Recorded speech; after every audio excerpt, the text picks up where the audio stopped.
ఖచ్చితంగా వేలం వేయడానికి వీలు లేదు. వారికి అండగా భారతీయ జనతా పార్టీ నిలబడతాయని చెప్పి నేను తెలియజేస్తా ఉన్నాను.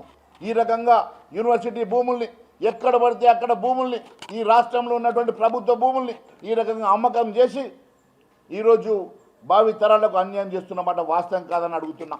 పిసిసి అధ్యక్షుడిగా ఉన్నప్పుడు మీరు గత ప్రభుత్వాన్ని నిలదీసినటువంటి రేవంత్ రెడ్డి గారు అప్పుడు హెడ్రోకి ఇచ్చినటువంటి భూమి విషయంలో, కోకాపేటలో అమ్మినటువంటి భూముల విషయంలో, అనేకమైనటువంటి భూముల విషయంలో ఉద్యమం చేసినటువంటి రేవంత్ రెడ్డి గారు ముఖ్యమంత్రి అయిన తర్వాత మీ మనసు మార్చుకున్నారా, లేకుంటే మీ మనసు ఈ భూమి విలువైనటువంటి భూముల మీద పడ్డదా?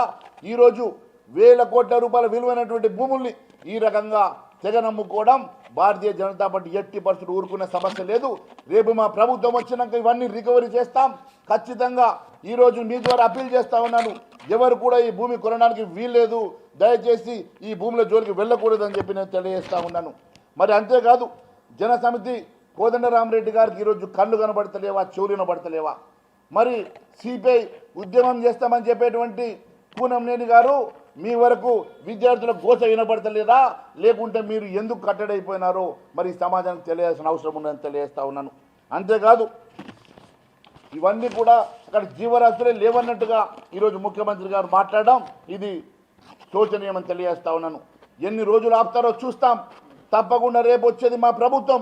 ఖచ్చితంగా ఎట్టి పరిస్థితుల్లో ఈ భూములు అమ్మనివ్వమని చెప్పి తెలియజేయడమే కాదు, ప్రతి యూనివర్సిటీలో విద్యార్థి లోకాన్ని కలుస్తాం, విద్యార్థులతో కలిసి ప్రతి యూనివర్సిటీ విజిట్ చేస్తాం.